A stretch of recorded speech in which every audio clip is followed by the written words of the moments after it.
അതായത് അവൾ രാവിലെ സാധാരണ ഷിഫ്റ്റ് കഴിഞ്ഞാൽ നേരെ റൂമിലേക്ക് പോകും. കഴിഞ്ഞ ദിവസം അത് തന്നെയാണ് വിളിച്ചു പറഞ്ഞത്, ഷിഫ്റ്റ് കഴിഞ്ഞിറങ്ങി വീട്ടിലേക്ക് അല്ലെങ്കിൽ റൂമിലേക്ക് പോകണമെന്ന് പറഞ്ഞു.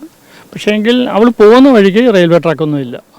അപ്പോൾ ഈ റെയിൽവേ ട്രാക്കിൽ പോകണമെങ്കിൽ അതിൻ്റെ പിന്നിൽ എന്തെങ്കിലും ഒരു ഇതുണ്ടാകും എന്നാണ് നമ്മൾ വിശ്വസിക്കുന്നത്. അതുകൊണ്ടാണ് നമ്മൾ ദുരൂഹത ഉണ്ടെന്ന് പറയുന്നത്. അപ്പോൾ ഒന്ന് അന്വേഷിച്ച് കഴിഞ്ഞാൽ ആ ഫോൺ ആര് ചെയ്തു എന്നറിയാൻ പറ്റും. കാരണം ഫോണിൽ സംസാരിച്ചുകൊണ്ടാണ് ട്രാക്കിൽ കൂടെ നടന്നു എന്നാണ് ദൃക്സാക്ഷികൾ പറഞ്ഞതായിട്ടാണ് അവർ പറയുന്നത്. ഇല്ല, അത് നമുക്ക് വളരെ സന്തോഷമുള്ളതാണ്. അല്ലാതെ അതിനെപ്പറ്റി ജോലി ചെയ്യാൻ ബുദ്ധിമുട്ടാണെന്നോ അങ്ങനെയൊന്നും നമ്മളോട് പറഞ്ഞിട്ടില്ല. അങ്ങനെ ജോലി സ്ഥലത്ത് പ്രശ്നമുള്ളതായിട്ടൊന്നും നമുക്ക് ഇതുവരെ ഒന്നും പറഞ്ഞിട്ടില്ല.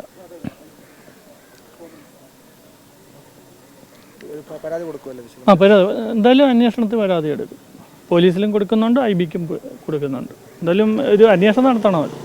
അവർ എന്തെങ്കിലും ഉണ്ടെങ്കിൽ അവർ കണ്ടുപിടിക്കട്ടെ.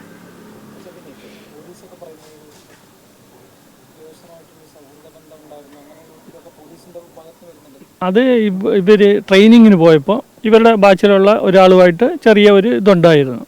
അപ്പോൾ അത് ഇടയ്ക്കിടയ്ക്ക് അത് അങ്ങനെ ഒരു ഫോൺ വിളിയൊക്കെ ഉണ്ടായിരുന്നു. അപ്പോൾ ഇനി അതുമായിട്ട് ബന്ധപ്പെട്ടാണോ അന്നേരം വിളിച്ചിരുന്നതെന്നും ഇത് സംഭവിച്ചതെന്നും നമുക്ക് അന്വേഷണത്തിൽ കണ്ടുപിടിക്കണം. അതിനു വേണ്ടിയാണ് നമ്മൾ അന്വേഷണം ആവശ്യപ്പെടുന്നത്. ഇങ്ങനെ വിളിക്കുമെന്ന് നമ്മളോട് പറഞ്ഞിട്ടുണ്ട്. നമ്മളോട് കുഴപ്പം. ഇപ്പോൾ ആറ്റുകാലിൽ പോയി പൊങ്കാലയൊക്കെ ഇട്ട് വളരെ സന്തോഷത്തോടു കൂടി തിരിച്ച് നമ്മൾ റൂമിൽ കൊണ്ടുവിട്ടതാണ്. ഇല്ല, നമ്മൾ ഇന്നലെ അവിടെ ചെന്നപ്പോൾ അവരെല്ലാം കണ്ടു. ഇന്ന് ഇപ്പോൾ ഇവിടെ എല്ലാവരും ഉണ്ടായിരുന്നു. അവർ എല്ലാം സംസാരിച്ചു. അവർ ഹൈ ലെവൽ എൻക്വയറിക്ക് ഓർഡർ ഇട്ടിട്ടുണ്ട്.